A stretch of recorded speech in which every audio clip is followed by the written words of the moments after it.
Uliza kwa nini pesa ambayo hujaivulia jasho huwa inawahi kuisha haraka?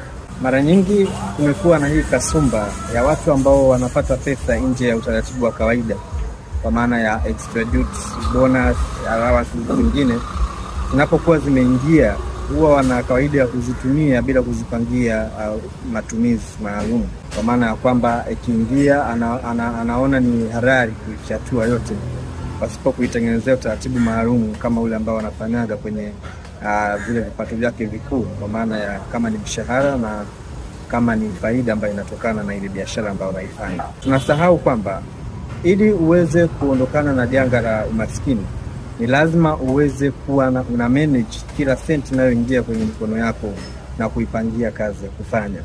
Sasa watu wengi wanashindwa hilo kwa kuona kwamba kwa sababu hajaifanyia kazi na imekuja pasipo yeye kuitarajia, basi ana haki ya kuitumia yote pasipo kuiwekea utaratibu maalum.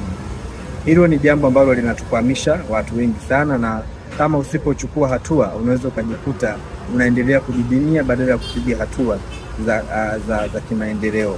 Nini unachotakiwa kufanya? Fedha yoyote inapokuwa imeingia mikononi mwako, haijalishi uliitarajia au haukuitarajia, iwe ni bonus, iwe ni ongezeko la mshahara, iwe ni per diem, unatakiwa uitengenezee utaratibu maalum ambao utadirect namna ya kuitumia fedha yako ili uweze kupiga hatua moja kwenda hatua nyingine kuelekea ndoto zako za fedha.